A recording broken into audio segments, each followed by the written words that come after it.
The Pseudo Nerd Podcast. Or a board game revolution, as I like to call it. I've never heard you call it that, but you've said it. You've now said it, I think, 4 times, and it is the title of the rundown. Teetering between dude and dork. From a physics or realistic standpoint, it makes more sense than this Death Star that can just, do that. These friends discuss everything from sports. I hope you don't win a playoff game with your kicker scoring the most points. To movies. The whole idea of Hermione and Harry Potter, it's just like having the jock getting with the cheerleader to me. To cheeseburgers. Baconzilla is just an extra thing I'll have. It's an added bonus, a little treat. The 2 Baconzillas I get are the extra added treat. This is the Pseudo Nerd Podcast with Josh Kiser. You come in there, scissor kick some people, do a spinneroonie, get tossed out. Josh Haddix. If you've never read the graphic novel and watched that, you walk away from it thinking about Batman and Batgirl instead of Batman and Joker. And Kyle Hogan. And he's just bathing in his blood. Get ready. The Pseudo Nerd Podcast starts now.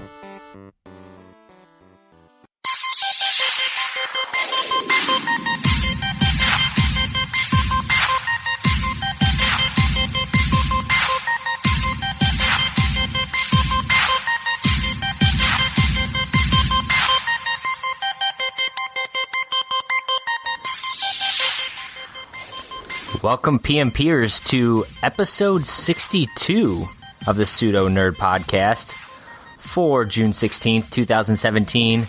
I am Josh Kiser, and I am joined today by just Kyle Hoagland. What's going on, man? A good old dosage of hashtag just Kyle Hoagland. Not too bad. It's just been really, it's real hectic out here on the West Coast for obvious personal reasons, but also obvious reasons in the sports world. Been a lot of chatter and a lot of run up and down the stairs with heavy boxes. So, but it'll all be over soon. Both cases being that I'm talking about. How are you doing? I'm doing good. We're recording a little early this week, so I'm currently watching Game 5 of the NBA Finals while we record. So hoping that we can push this back to Cleveland.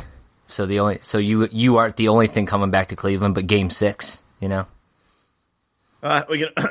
only hope. I always enjoy watching the your ESPNs and your Foxes. You know what? I feel like, is it me or does ESPN? I feel like ESPN and Fox Sports is a lot like, and I don't want to get political, but it just seems like they have such a different narrative sometimes. Oh, I mean, that's, yeah.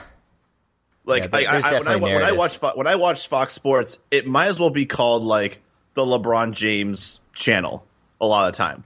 It seems like everybody who's on that show, minus maybe Skip Bayless, who obviously was a former ESPN guy, is just, LeBron.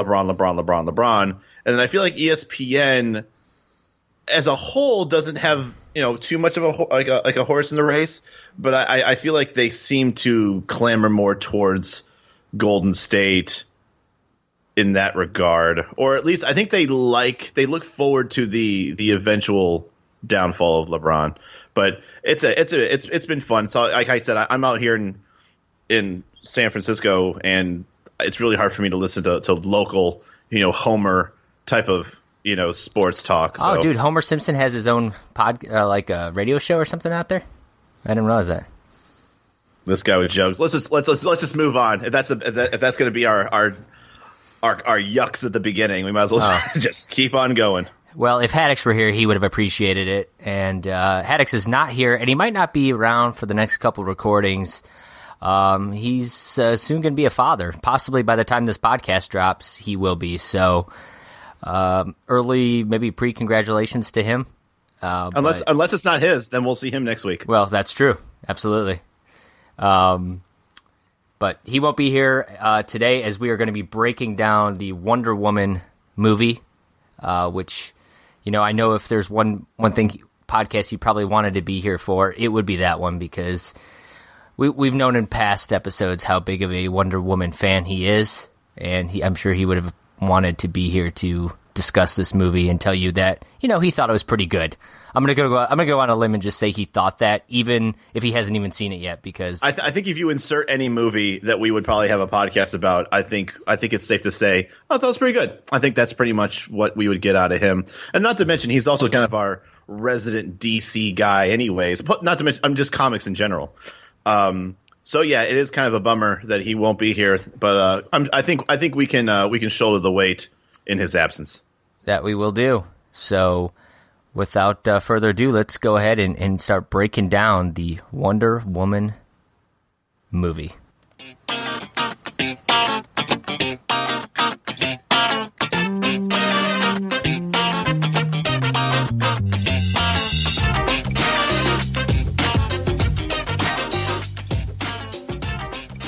All right, now normally this is the time of the show where we do a test your knowledge, and Hougie tries to dish out some questions, and I pretty much handle Haddix.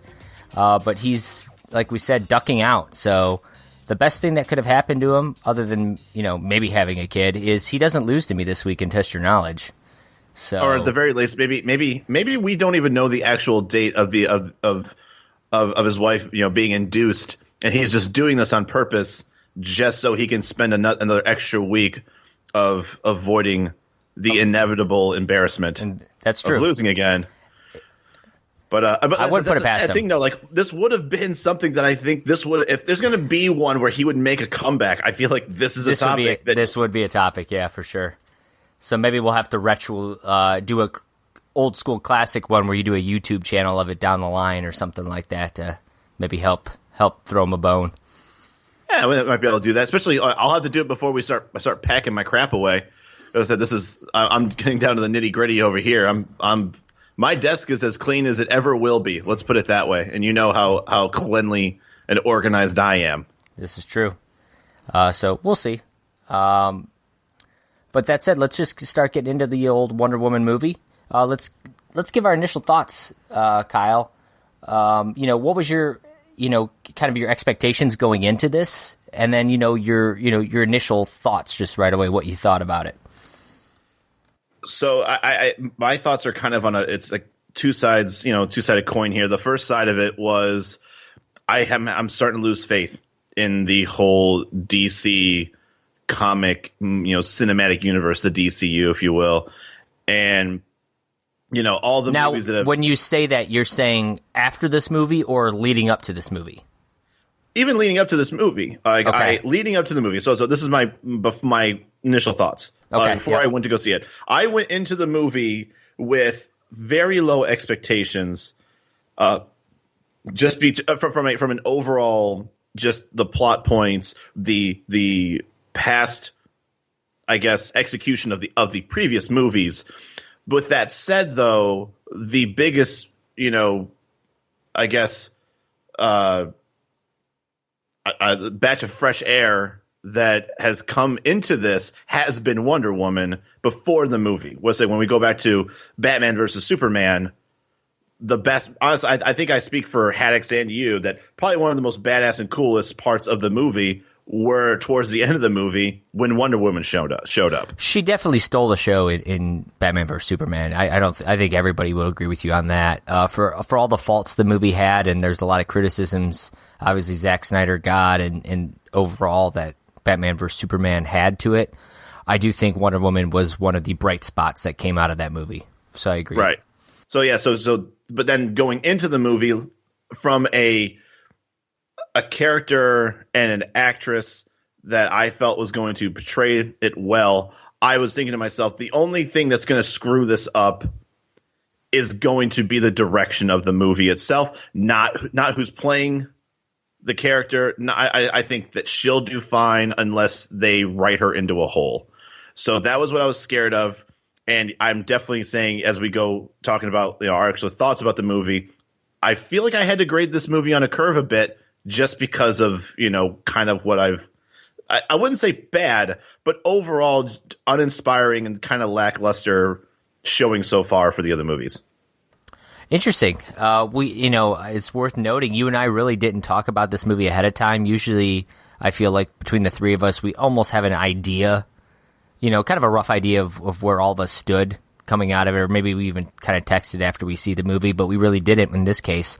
And I'll say, pretty much echoing your sentiments going into it, DC has really struggled. I enjoyed Man of Steel. I think it got some criticisms. Batman vs. Superman, I think, was flawed, but I enjoyed it probably more than some did. I thought Suicide Squad was not that good. But I agree there was a lot of kind of negativity coming into this movie. And I will say my initial thought, I was pleasantly surprised, and I think it was a pretty good movie, and I'll go into more detail later as we start to break it as we get further into breaking it down. But that's sort of my quick thoughts, if you will. That said, let's just get right into the characters. We always like to discuss the initial characters in our first segment here. So, obviously, Wonder Woman, we discussed her already. We loved her in Batman vs. Superman. So, what were your, how did you feel about her character in this? I mean, was it about what you expected? Did she surpass it? How did you feel about her? It was more of the same. I thought she was badass in Batman vs. Superman. I felt that the thing I got the most worried about, I think what a lot of people might have gotten worried about, especially when you're trying to hit that spot with having a female superhero in I would say definitely a more male centric, just genre of comic book superheroes. I think what a lot of people were scared of was, would this movie be overly sexualized? Because obviously Gal Gadot is she's very attractive, and they could have easily taken this movie into a direction that might have been a little more exploitative.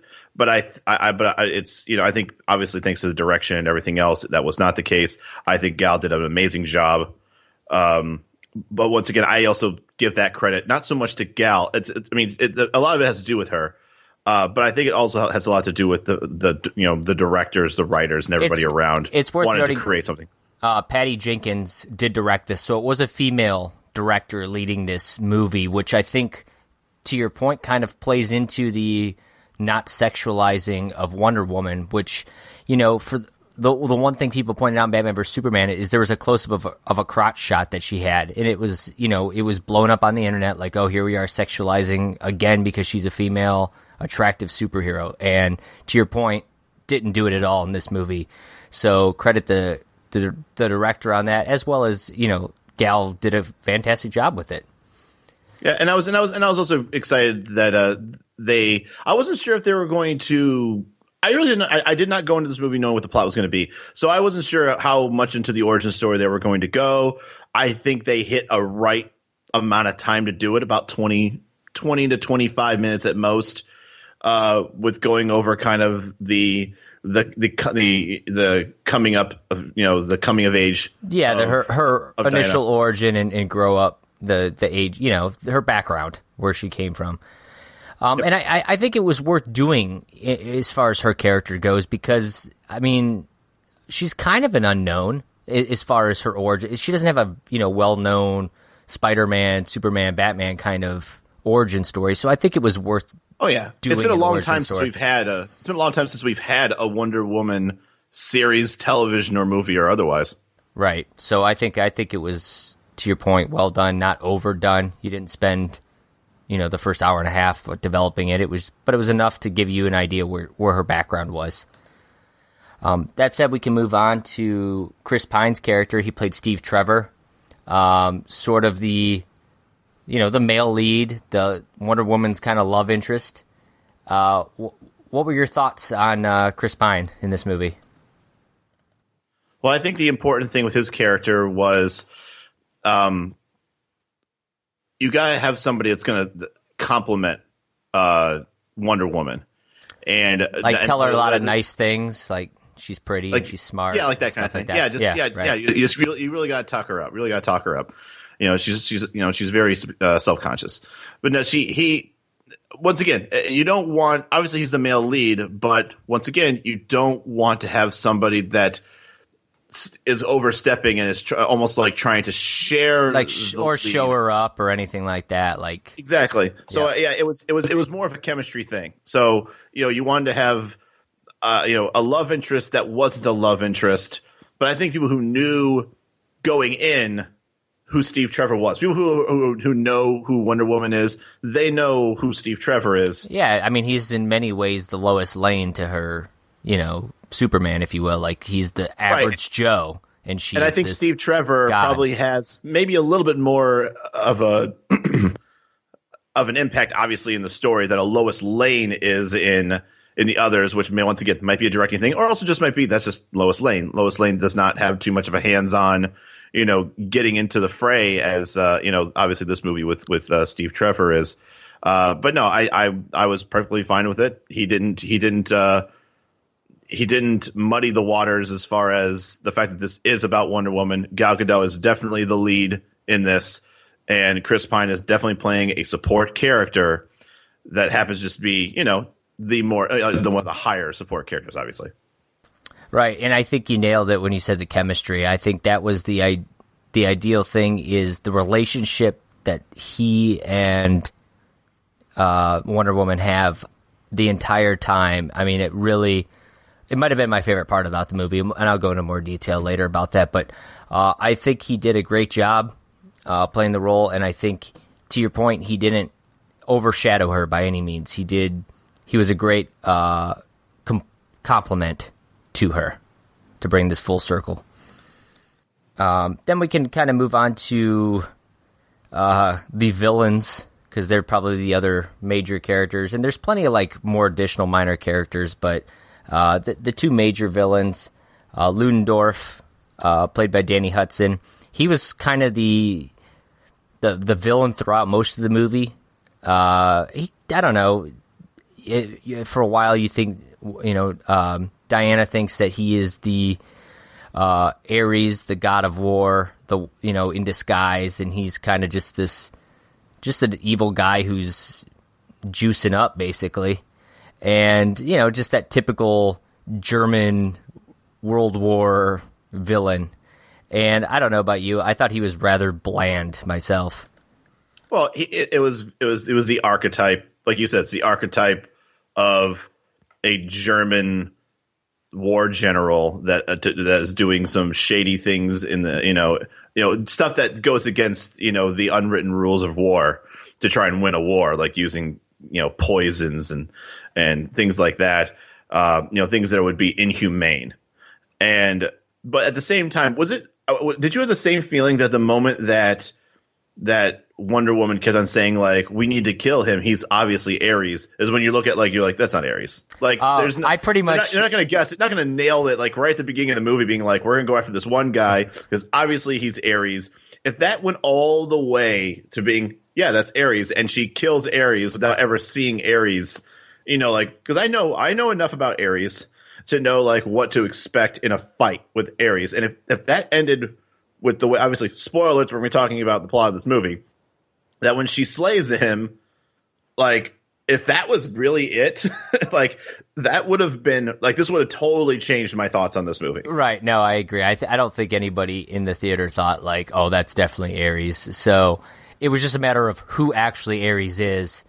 And that said, it turned out to be Sir Patrick, the old, was he Professor Lupin from Harry Potter? And he eats the surprise twist. And I'll say there's a little bit of surprise there. But it's not a surprise twist. It's always the British guy that's the bad guy. Well, I think the twist is you knew that Ludendorff wasn't going to be Ares, but there was some thought that maybe it could have been Dr. Poison. Actually Ares has been playing this female the whole time. And instead it turns out to be the guy you thought was good and is kind of their general or leader of their group. So, since he is actually, at the end of the day, the real villain, and then he kind of puts on the Skyrim armor by the end, what were your thoughts overall with him? Did you enjoy him as a villain? Do you think he, was a typical Marvel villain, which, isn't complimentary by any means? I mean, I don't know. I'm kind of on the wagon of saying that featuring Ares at all in the film kind of weakens the film a little bit. I don't know. Like it's okay to have it looming a little bit. I don't think we needed him in this movie. As far as like, obviously, you know, in the climax of this, obviously she defeats Ares. I would have been fine with getting to know and meeting Ares, and then down the road, there, you know, Ares may show his face at at a later time. Right. I think it worked at the end. I will say this: the whole Sir Patrick, being the bad guy, it wasn't enough of a twist to blow my mind. Like, I don't think there was anything in it that was. I think the only thing that would have like blown my mind would have been like if Steve Trevor the whole time was Ares. Or something like that. Yeah. Like that would be like, whoa, like that. There was a part of me that actually was thinking that, like, oh my God, what if Steve Trevor this whole time is Ares? And I think that I actually almost would have liked that to an extent. And what we got was okay, but I mean, once again, it is what it is. I'm not writing home about it or anything. Right. If you do write home, though, what would you write, like something nice to your mom? Like, hey, you know, the twist wasn't worth mentioning, Mom, but I wanted to talk to you about, you know, Diana and Steve's relationship. I think that's something I would the one person that I definitely have hour to 2 hour long discussions about the DCU is my mom. You know, I think if I want to talk about Twilight movies, I'll talk to my mom. Not so much this. Well, unfortunately, we're only breaking down Wonder Woman today, but perhaps in the future we can discuss Twilight and all of its characters.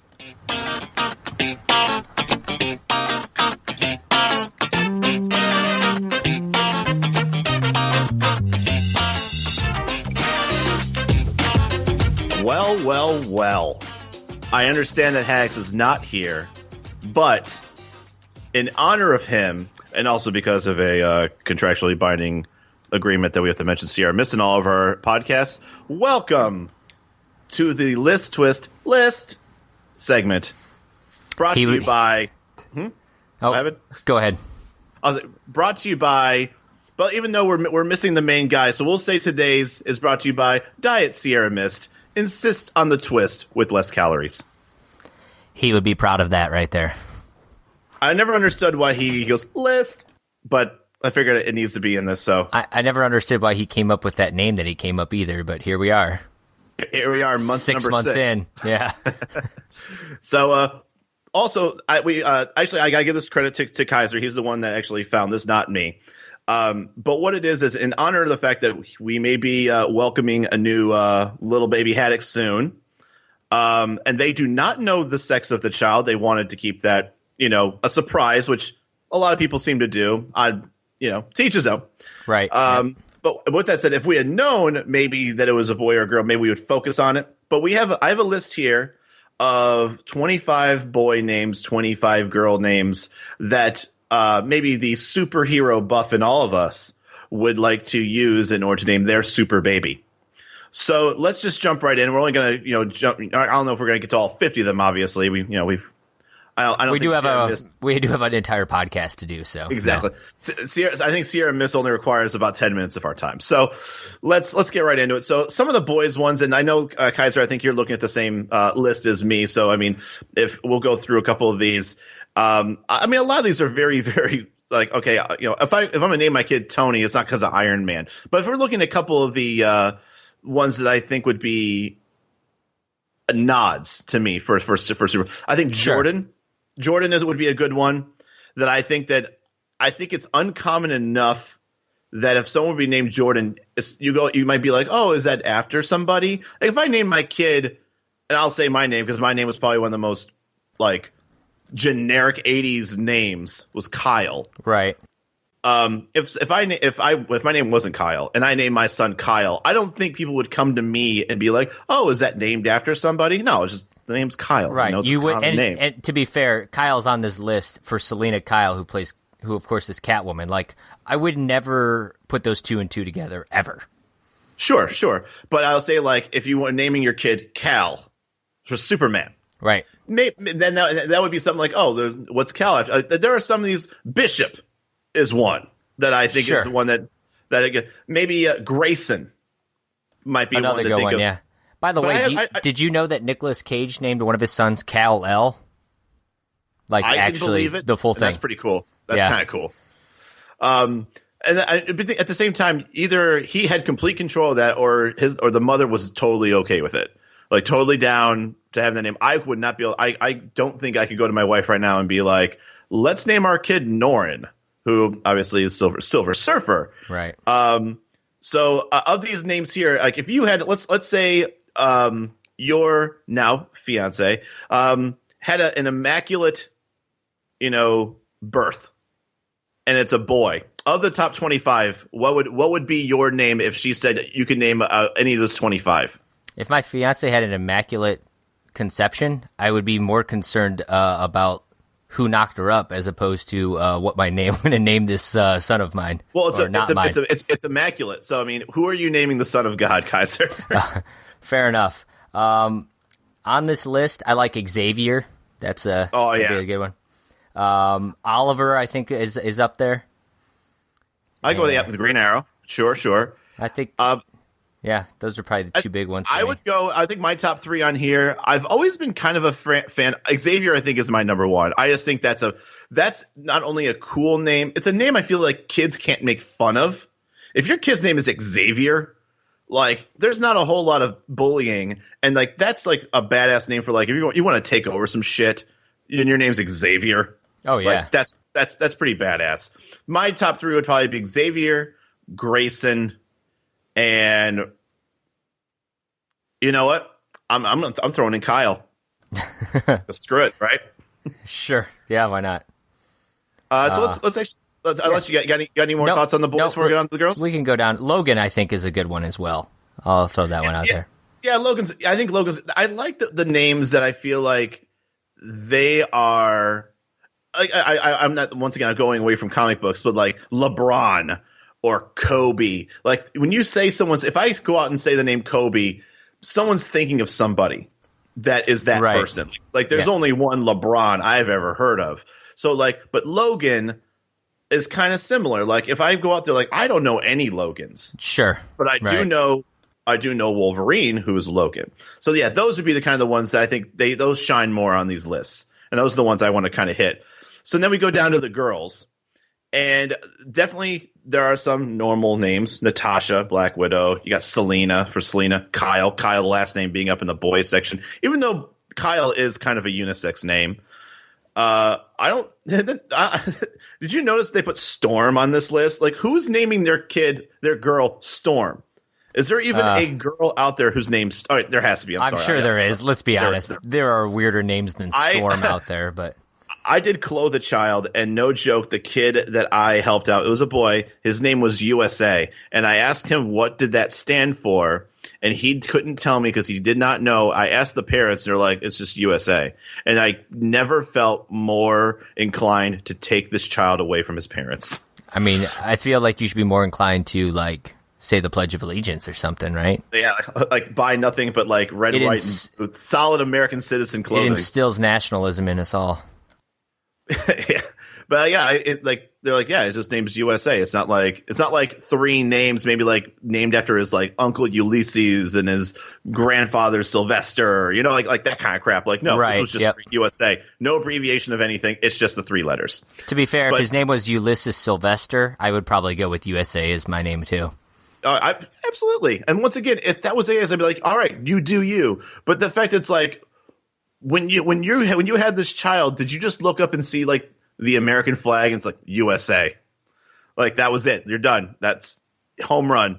Just right. Pack your bag and go home. You reached the finish line. But back to the girls though. Of these names, what are some that once again? Now we're talking about the daughter of God, immaculate.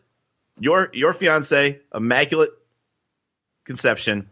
Give me three names. Let's see. 3 names on this list. Aurora. I think that's a good one.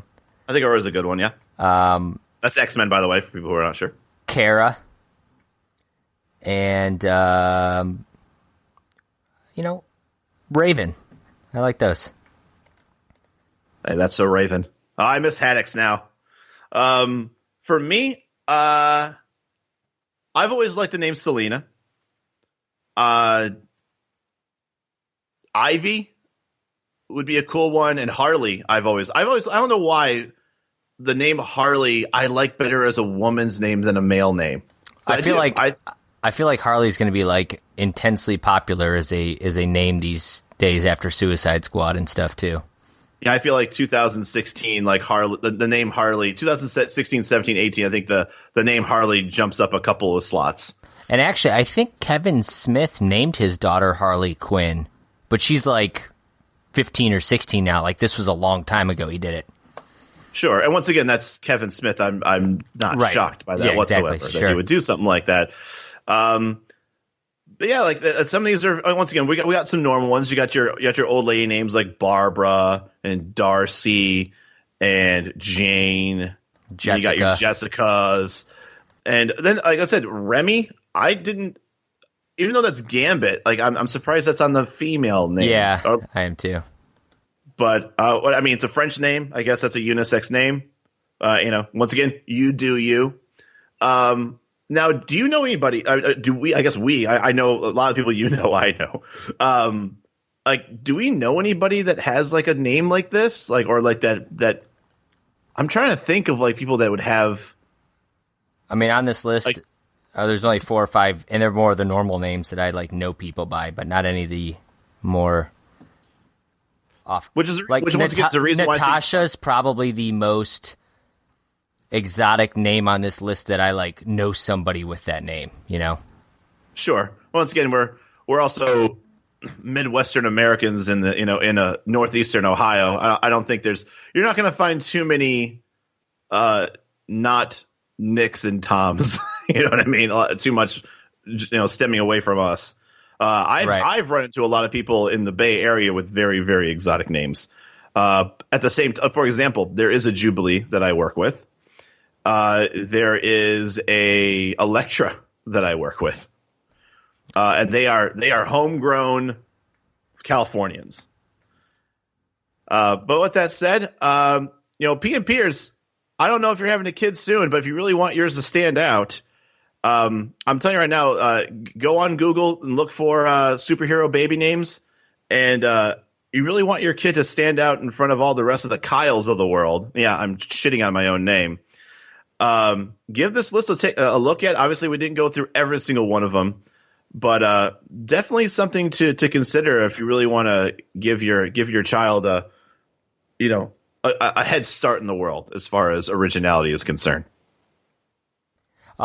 Before we end this segment, if you were Haddix and he's picking a boy, whether they have a boy or girl, what 2 names, one boy, one girl name on this list do you think he names his soon-to-be son or daughter? Well, the one name that I think he would have picked is not even on here. I think he would like to have Hal. Okay. So I think Hal or Jordan would be a good one. I think he would consider. I think he's a closet Green Lantern fan. All right, and then what about a female name? Or are you saying Jordan is a female name? I think Jordan would go in there too with the female name. If not that, Selena. Okay, I will take Barbara as the female name. He does like Barbara Gordon. And then the male name. Bruce, because let's be honest, he's a Batman fan. Let's be honest. Like I was trying not to go the obvious route, but I'm kind of glad you did actually. Yeah, somebody had to do it. So we'll have to wait. Stay tuned and follow us on Twitter, and you guys might be able to find out what that child's name is, and if it falls on these inspired baby names from comic books and superheroes. It'll probably be like a Bill.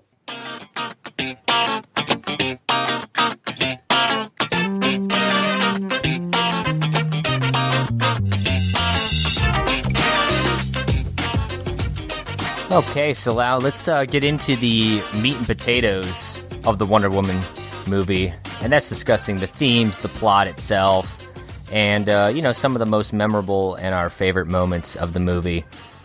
And Kyle, I don't know, walking out of it or watching it, your initial or your immediate reactions, but for me, I think what probably stood out most of all is maybe the major theme. It was a very like woman empowerment kind of movie, and not in a cheesy girl power kind of way, but I thought, and not even like in a feminist way either. No, right, exactly, yeah, no, I thought it was just well done. I think it was just the type of movie that like, if it just really like, I think it gives girls out there, a superhero to look up to, and like in a very positive way, like this, she's not doing it because she's a woman, but you feel, if you are a woman, it's like, yeah, this, she makes you, feel strong. It makes the whole. That's kind of great about the Amazons, is that they really don't see themselves as women, even though they are. They're a race of humans, in a sense, that like a tribe or whatever you want to call it, that has been tasked with protecting the world and destroying the god of war if he were to show himself. And I know also that I'm pretty sure the comics also portray the Amazons as bisexual as well.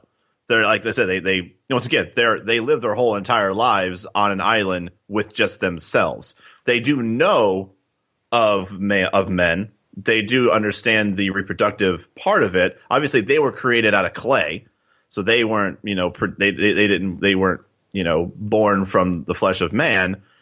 And they also do kind of the one I once again, I don't think it's a thing that you say is they did it because they felt it was necessary, but it's something that you don't want to gloss over, because the comics have made a point of saying that the Amazons are they're not, they don't lean towards one sex or the other as far as companionship and love.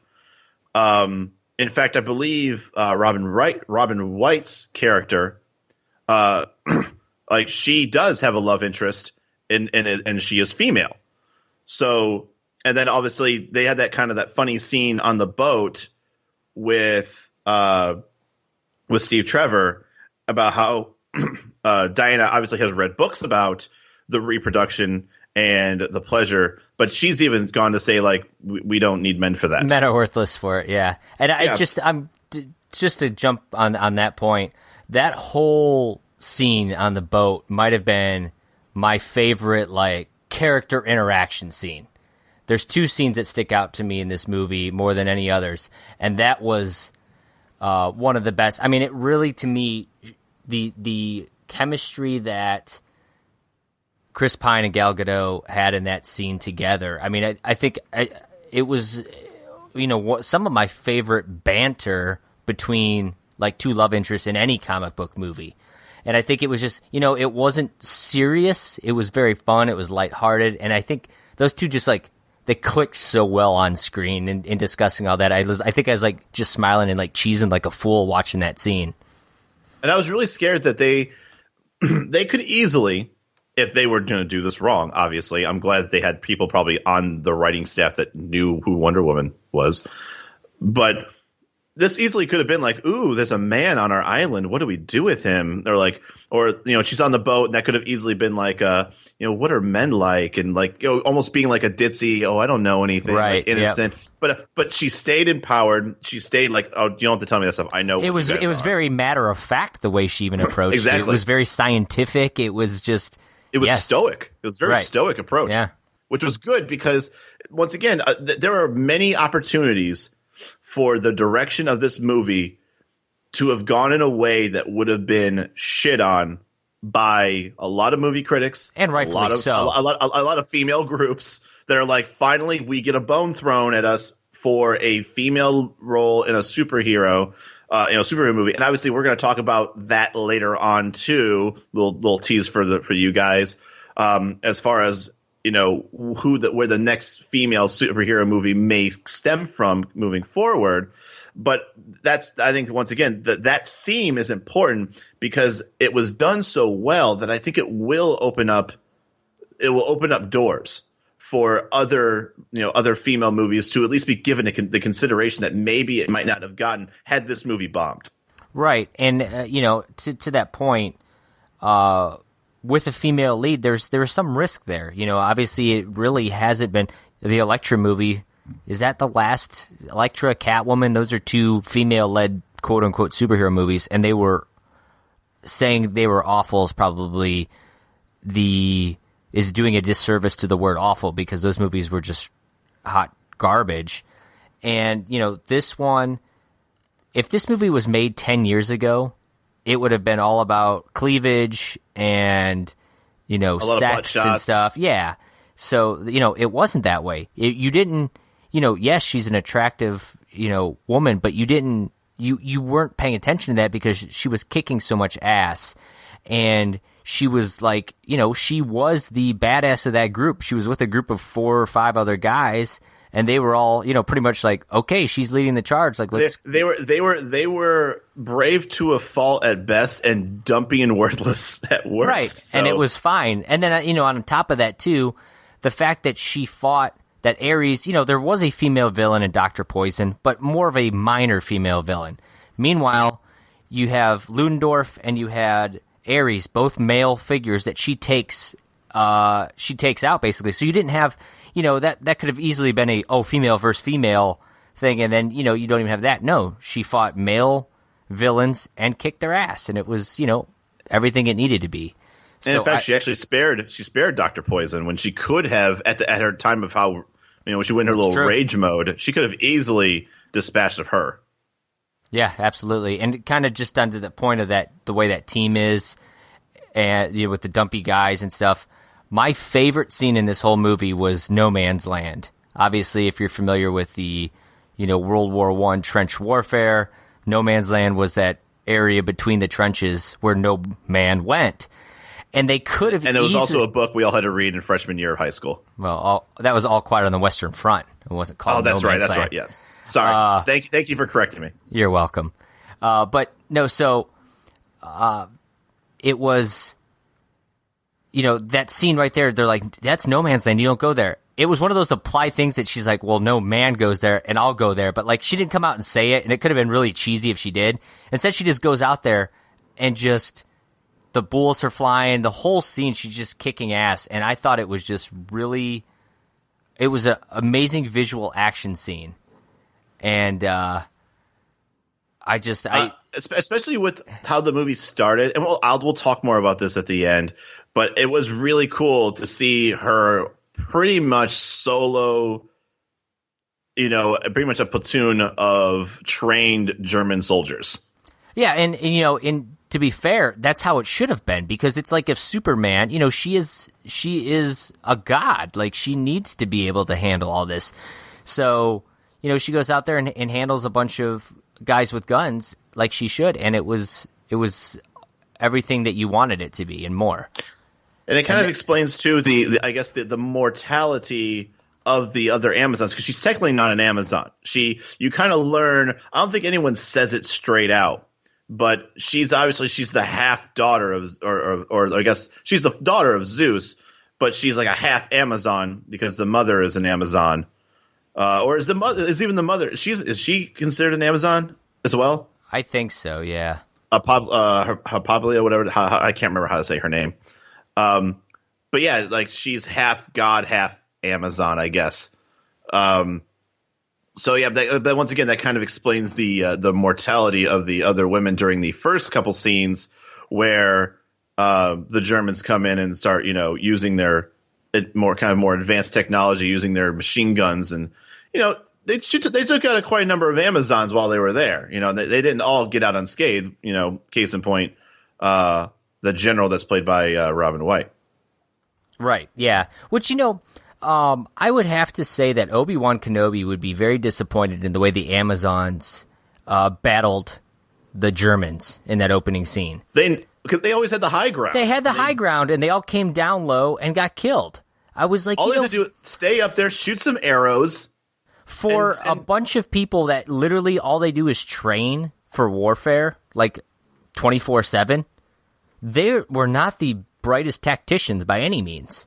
And I was going to save it for later, but now that we're actually talking about it, and that's what makes the fight scene at the beginning kind of funny. After you then see No Man's Land, you watch like probably a dozen Amazons at least getting killed on the shores of their home world, and then you've got Wonder Woman, who just basically solos a ton of artillery without needing really any help, and it's just like it's kind of embarrassing, Amazons.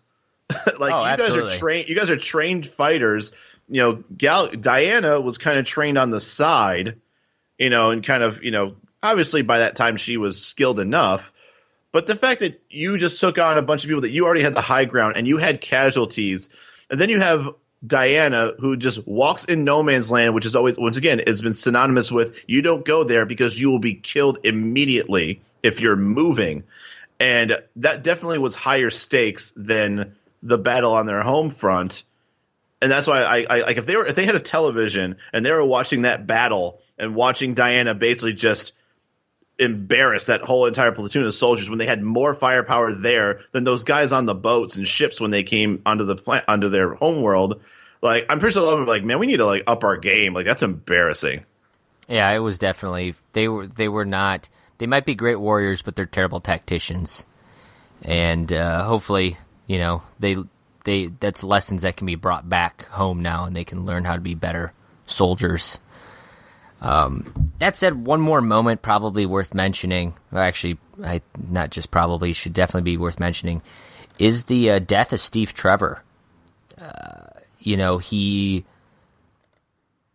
Chris Pine, does, it's one of those you think that maybe he won't die, but this movie in many is a prequel to Batman vs. Superman, and it happens, 100 years prior.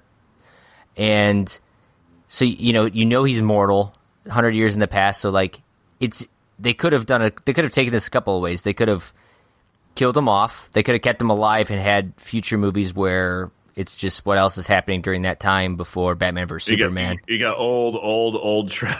Right, yeah. But they kill him off. And I think it was a meaningful and impactful way, like to the point where it was, it was one of those deaths that was, it means something, It's sort of like what's his face in Guardians of the Galaxy Volume 2. I can't think of his name off the top of my head now. That the one who died in that one just now. Yeah, I know what you're talking about, and now I'm wow. I had it, and then as you were talking about how you couldn't think of it, I will tell you what it. I'm embarrassed to Google this. That's what it comes down to. It is. It's Michael Rooker's character. Yeah. I know who you're talking about. Yondu. Yeah, Yondu. Yeah, it just came to me. Yeah, Yondu, or also known as the guy with the fin on his head. Right, but there you go. So I really did. I don't know how did you feel about the death scene? Do you think it did justice? Do you think they should have killed him off?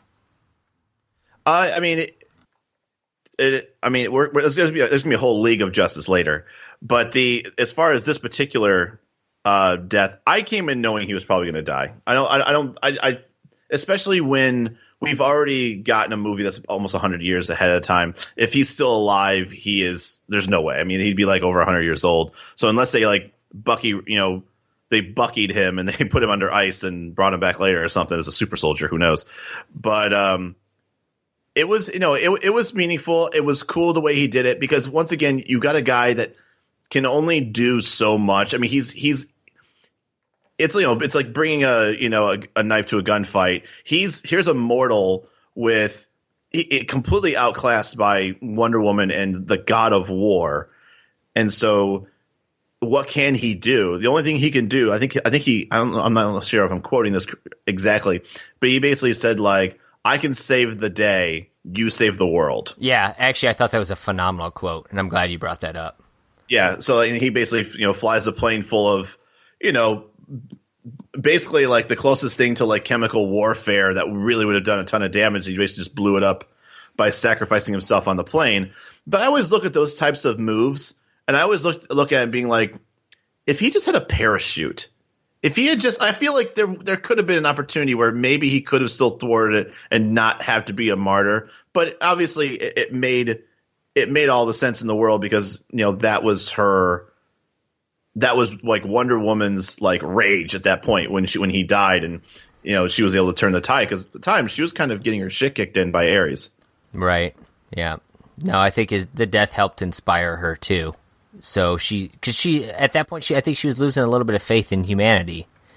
But sure. I think that was one of the things that we kind of glossed over a little bit, was the fact that, she kind of realized, not I wouldn't say realized, but she went in thinking that, like, all these people, the only reason why they're doing bad things is because they're all being shrouded in corruption by Ares, and that by killing Ares would free the souls of all these people, and they would be good because people are naturally, and they're good by design. And when someone like Ares comes in and taints that, then it hurt. Then that's what they're trying to stop. And then she kind of realizes that whole thing is a complete lie in a sense. Even though I guess when Ares does get killed, it kind of shows like all. It kind of is the case. Yeah. Right. Yeah.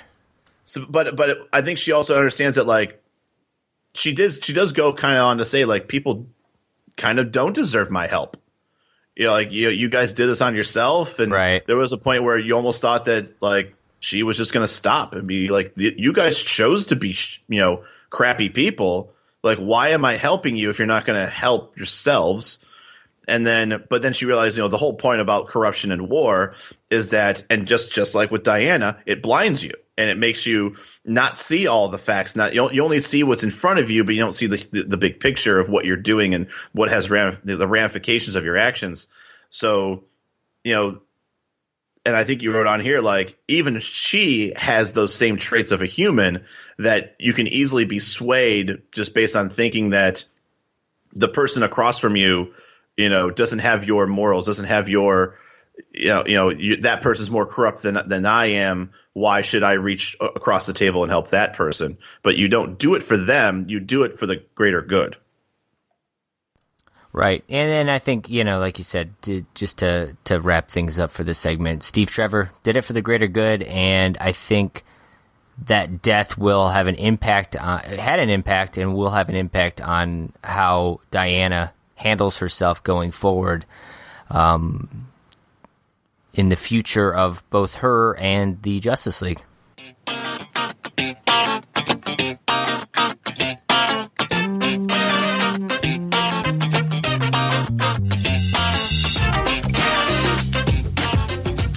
All right, you know what time it is, PNPers. It is our great debate. And what's probably going to happen with our great debates for at least the next couple of episodes, if Haddix isn't around for them, is we're going to do group great debates, which we have, done in the past. In fact, our last one was a group debate. We did the NBA MVP. We all discussed and gave our thoughts on who we thought deserved it. Hougie, I believe you were on James Harden. Haddix was on LeBron James, and I was Kawhi Leonard. And then, of course, we also had Russell Westbrook out there, who all three of us thought did not deserve it. And we reached out to all of our poll fans, PM peers, and they spoke back and said that we were all wrong. 55% in favor of Russell Westbrook for breaking that triple-double record. They must like the numbers. I mean, look, you look at the numbers, it's hard to deny it, but I think in the end, it's hard to have. I don't know. It's hard for me to really say that someone deserves an MVP when they kind of, I don't know. I feel like they kind of limped into the playoffs. I don't think the team was any better than they were last year. But you know what? Fair enough. Fair enough. Yeah. That's all I'll say. And 27% did agree with you on James Harden, and then a 9% for Kawhi Leonard and 9% for LeBron James. So that was our vote. If you guys didn't get a chance to vote, or if you want to vote in all of our future polls, just give us a follow on Twitter at pseudonerdpod. That said, this week's great debate, we're going to have 4 options for you as well. And it's, Kyle, you kind of alluded to it in an earlier segment, but it's which female superhero would you like to see with her own movie? There are plenty to choose from. Some of them that we won't probably debate at the moment: Raven, Supergirl, She-Hulk, Hawkgirl, and so on. But a couple of them that I want to put on this list here is Black Widow. Obviously, a lot of rumors that Scarlett Johansson, with all of the movies she's been in, having her own solo movie. And now, based on the success of Wonder Woman, you could definitely see that as an option. Captain Marvel, one of Marvel's big female superheroes who I could definitely see being an option because it opens up the window for some future crossover movies and events and things like that. And then Storm, because Sony and the X-Men, or Fox, I'm sorry, and the X-Men have had a lot of success. You could see them reprising a solo movie for Storm, trying to, again, jump on that female superhero bandwagon. Those would be our three major characters that we'll have to vote for. And the last category is going to be an other, which you could fill in with, like I said, any of those other characters that I've mentioned. So, Kyle, for you, what are your thoughts? Who you picking here?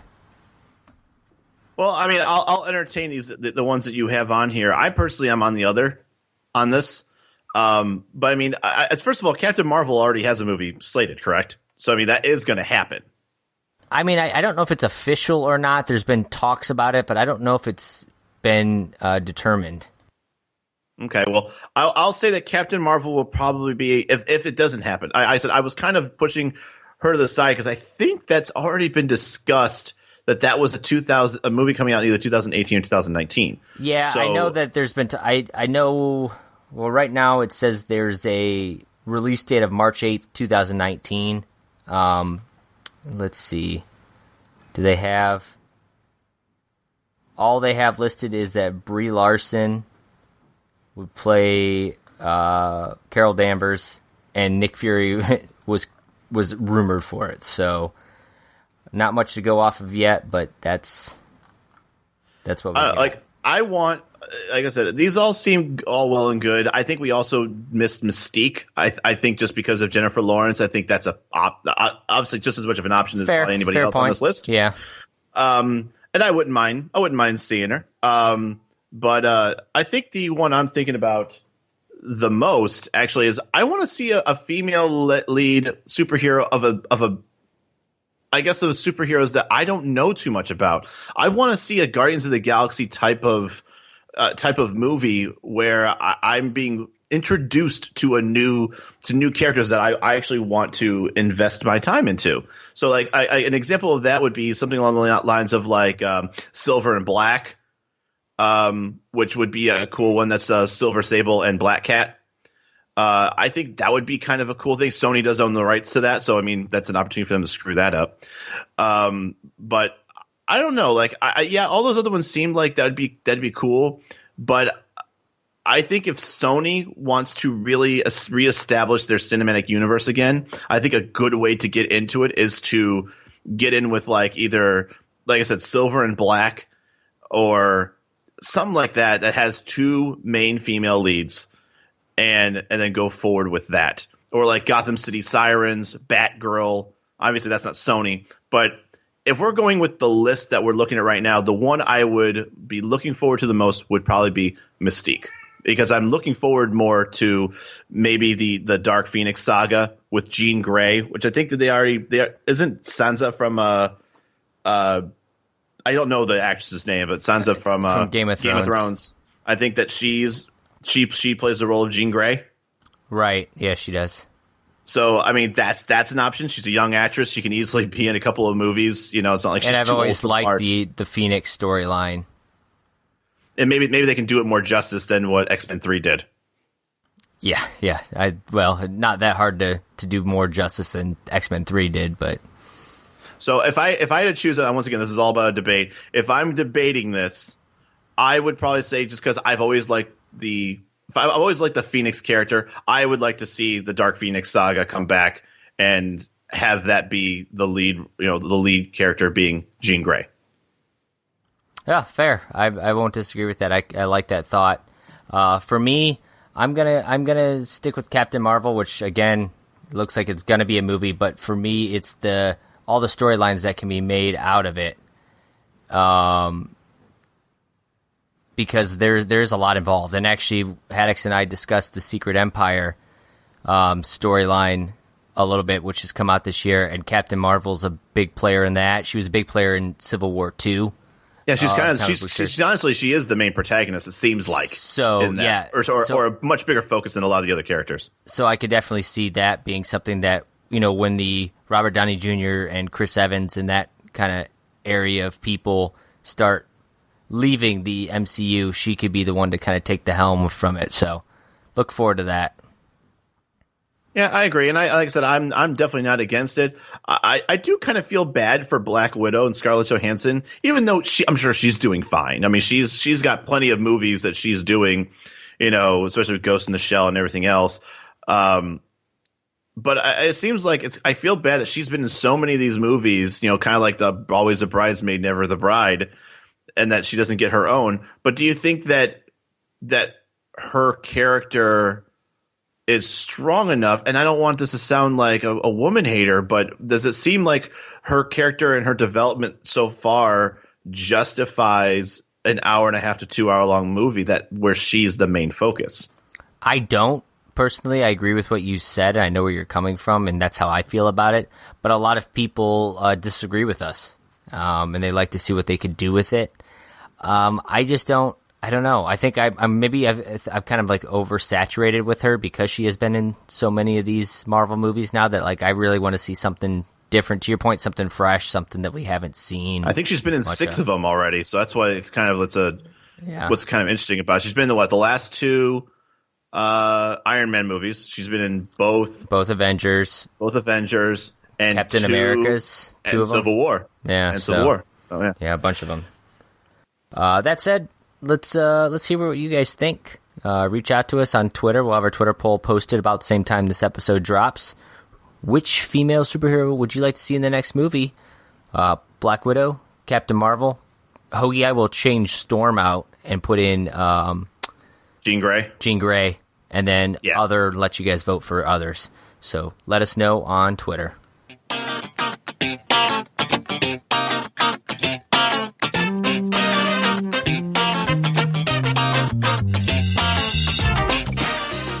All right, and now finally, the final segment of the evening, our likes, dislikes, the future of Wonder Woman, as well as our ratings and recommendations. So Kyle, I guess I'll start on what I did like, and it's some of it we've already kind of discussed. Obviously, they didn't sexualize Wonder Woman; they let you actually take her seriously as a female superhero, and it's very female empowerment, but it wasn't over the top in a cheesy sort of girl power kind of way. And I think to me those were probably the major things that I thought they really hit on. But more importantly, what I think made it successful for me from a standpoint of enjoying the movie is it didn't feel like these dark, real movies that DC has kind of had recently with Batman and Superman, Suicide Squad. This to me, there's always been like an inner turmoil, like kind of side plot that I feel like really slows down superhero movies. Yeah, and this to me felt more like a Marvel movie. It was light. There was a lot of humor. It was lighthearted. The villain was pretty bland. You didn't care much about the backstory, and I think I really liked that. To me, it felt like Thor 1 in that Diana is new to the world, basically, and she's a god, much like Thor, and it was like, here she is learning about all the modern things about, regular humans and regular day-to-day life. And, it was humorous, just like, how Thor was kind of learning about Earth. So I kind of put it in that realm of a movie to me is just how it felt. And it felt like a Marvel movie, and I think in a good way. And I said one of my favorite. I do like these kind of movies where you have somebody who knows of Earth, but has been so whether it's sheltered from or just has no real interest in understanding the nuances. I said I still think one of the funniest things in any of the Marvel movies, and it's such a small part, but I always laugh because I've always wanted to do this, like get away with it, is when Thor is at that diner, and every time he drinks coffee, he then throws the mug and smashes it and asks for another. Absolutely. Yep. Because that's what he's used to. That's what he knows is like common, like just being fun and being like, like these are worthless. We'll just make another one. And then the same thing with Wonder Woman is that like she's trying on all those outfits from the late, it wasn't like 1918, 1920, like it was World War I. So we're talking, this is like the teens of the early 19th century. Yep. And, or I guess what considered the 20th century. 20th century, yeah. But yeah, it was, pardon me. The whole, like, you know, she kept on talking about, like, this is a horrible outfit to fight in. And then she would, like, walk around and, like, carrying her, like, sword and shield around. Yes, like, right. In the middle of, like, a busy, like, London street. And then her, like, kind of having her, like, inner battle with the revolving door. Like, those types of things were cute. Like, that was kind of funny. It wasn't enough to be like, oh, look at ditzy Wonder Woman, because it wasn't that. It was, we've seen movies in the past where you've got somebody who's doesn't know any better and is trying to understand this from a warrior's perspective. So that's what I definitely agree. She, for sure, as far as I'm concerned going forward, is the female Thor of the DC side. Yes, absolutely, and I like that. I'm okay with it. That said, you seem to be a little more down on this movie than I am. So I'd like to hear what what didn't you like about this movie? You know, what stands out to you? Look. Let me preface this by saying, look. I didn't. It's not that I didn't like this movie.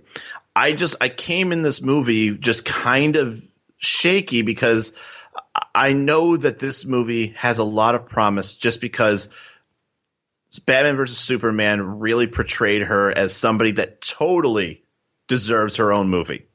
Definitely, there was enough buzz in just that 20-minute time that she was in that movie to give her a movie.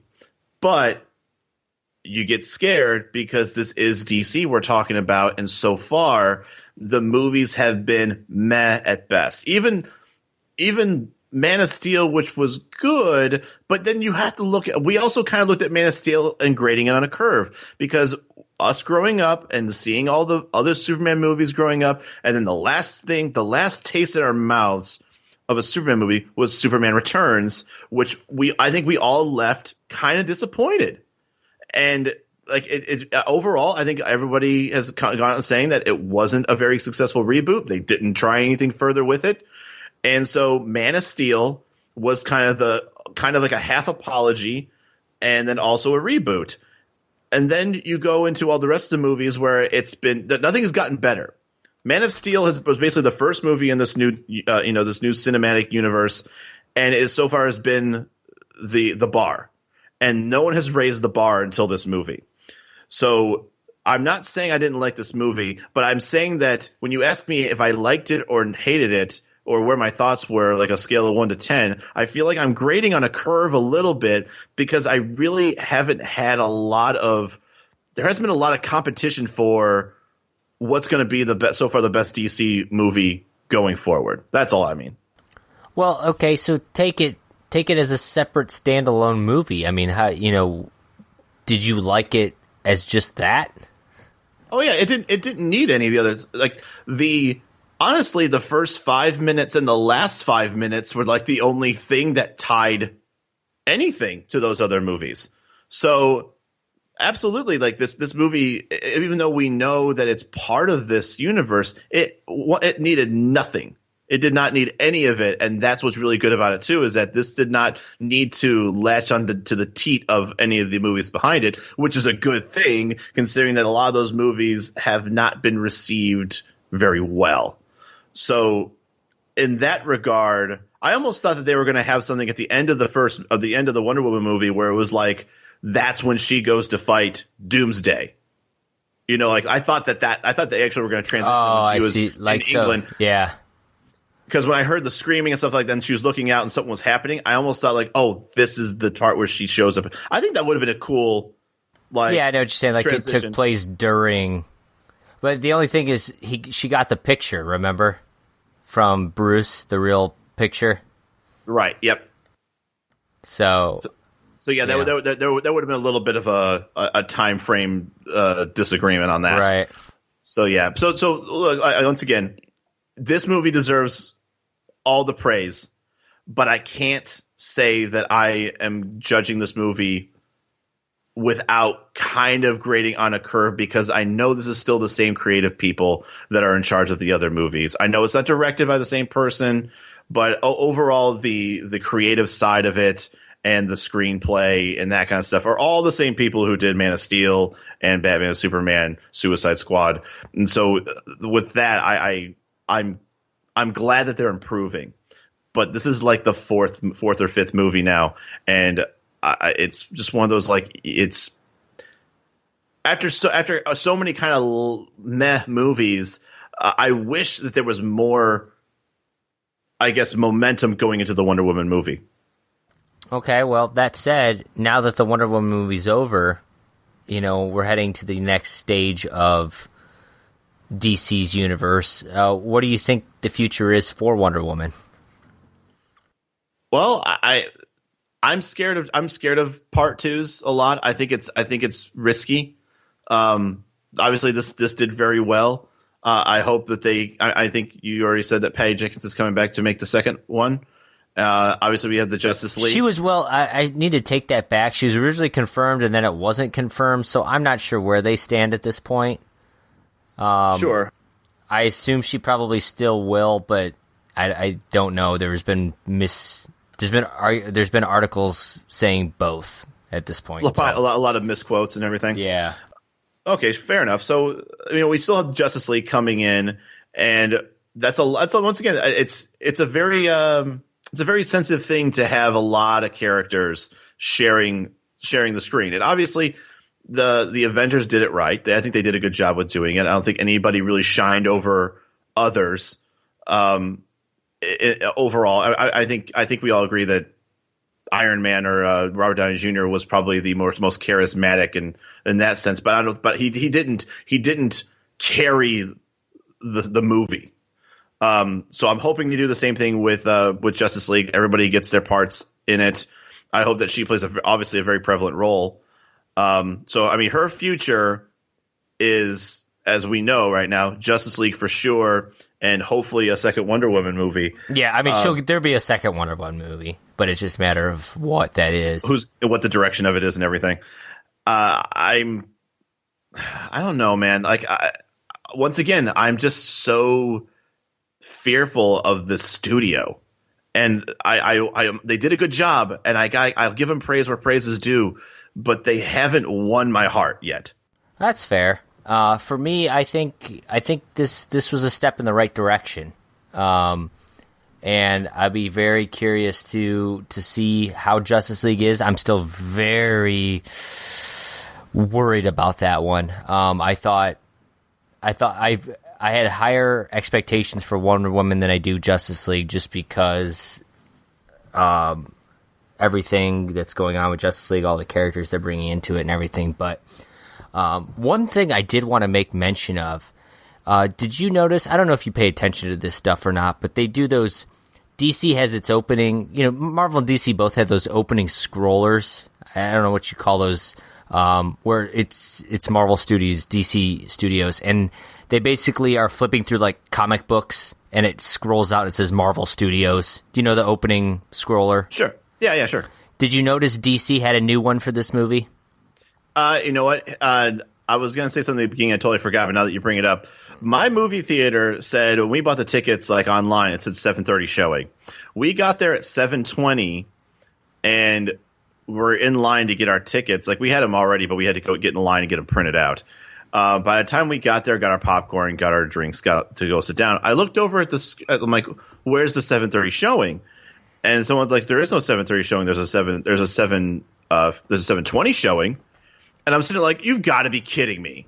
And I look over at 7:36 or 7:32. I go and I sit down, and like Diana's already grown up. I'm like, damn it, what did I miss? Like, I think I saw like just a small bit of her mother telling the story about how they were all made. That's right. When I sat down.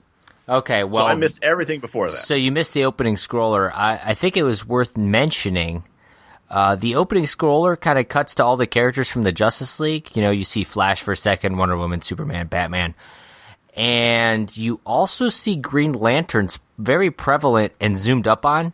I thought it was interesting that he made his way into this new scroller at this period of time when there's nothing Green Lantern mentioned. I'm starting to think that he might show up in Justice League now as kind of like a best kept secret sort of surprise character for the movie. But then again, if it's supposed to be a best kept secret, then why would they put it on the on the thing at the beginning? I mean, just it's not anything confirmed to get the buzz going. Yeah, sure. Maybe right. So I don't know. That's just something I wanted to bring up. As for Wonder Woman's future, her next standalone movie, I personally like to see Cheetah. Being of course her like arch nemesis. I like to see that portrayal. I think I would have rather have seen her in this movie and have Ares being orchestrating in the back. I know what you're saying. Because I feel like Ares, I understand that maybe from like a one-on-one perspective, her and Cheetah are probably, rivals. But as far as the all-encompassing evil, that's Ares in the Wonder Woman storyline.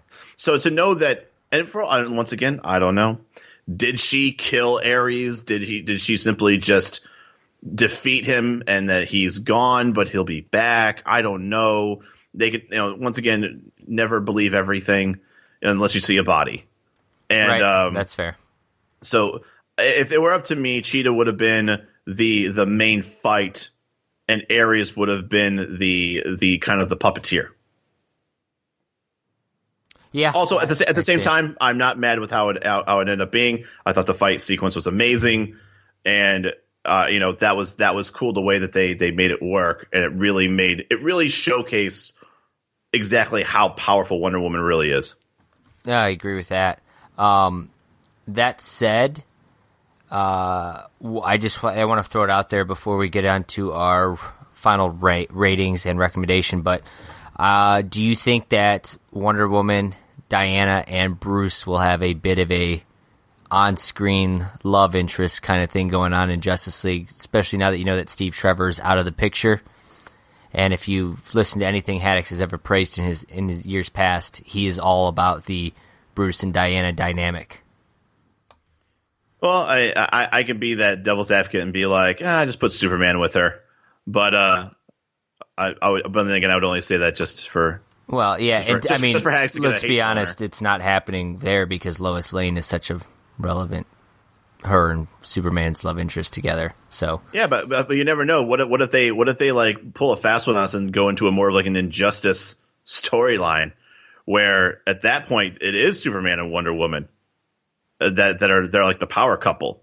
But once again, that's after Lois Lane is accidentally killed by Superman. But yeah, obviously, what's her name? Amy Adams, is that her name? Who plays? Yeah. So as long as they're paying her a bunch of money to be in that movie, she's going to have a prevalent role. But so yeah, it makes sense for Batman and Diana, or Bruce and Diana, to probably end up having something. They already were probably the two that had the most conversations in the Batman versus Superman. Obviously, they already are well acquainted with each other. So yeah, I think that is the easy writing, and I also I think in the end that's the better inner conflict. That's a very argumentative couple that in the end are probably physically attracted to each other. Sure. So it'll be interesting to see. Obviously, no post-credit scene. That's kind of, I think they did the same thing with, there's another movie that they recently did that didn't have a post-credit scene. They don't seem to do that much, DC. And do you ever laugh? No, they don't. Like, I went in there knowing there wasn't one, but do you ever, like, you get up in the movie and you see all these people, they're just waiting and sitting, and you kind of like have that moment with yourself, like, these morons. They're going to sit here and wait like 10, 15 minutes for these credits to end, and then it's just the screen, like, all the lights going to turn on, and they're like, oh, because everyone's so used to Marvel. And especially if you saw Guardians of the Galaxy, I thought like the last 30 minutes of the movie were just Guardians had 5, Wonder Woman had 9. So yeah. That said, let's give our final ratings and our recommendation. Currently, 76% Metacritic, 8.3 out of 10 at IMDb, and a 93% Rotten Tomato. High praises all around from the internet community, Kyle. Where do you stand? I like to go back and remember what we rated like Suicide Squad, because I feel like even though we may not have cared too much for it, I don't think we gave it anything lower than like a 6.5. I think I was probably around the 6 range myself. Yeah. So once again, I said I think the 8.3 out of 10 is accurate, and I only say that because of the momentum. All right, of the movie by itself, I would say 9 out of 10. For being part of the grand picture of the cinematic universe for DC, I think it helps bring it back up a bit. But I feel like because it's latched, it is. I have to take into account a little bit of the fact that it is latched onto what is for now a very, very needing, or a movie that needed to kind of save it a little bit.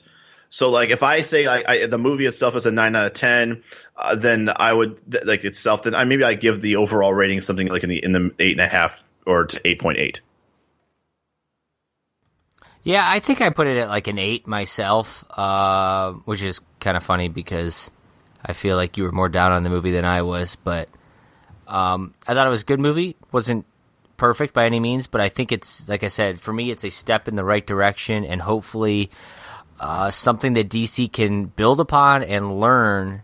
I know basically Justice League is pretty much completed, but maybe they make the correct modifications and adjustments and stuff. And we got Joss Whedon now doing some post-production work. So I'm a little more optimistic after seeing this, but I'm still cautious on it.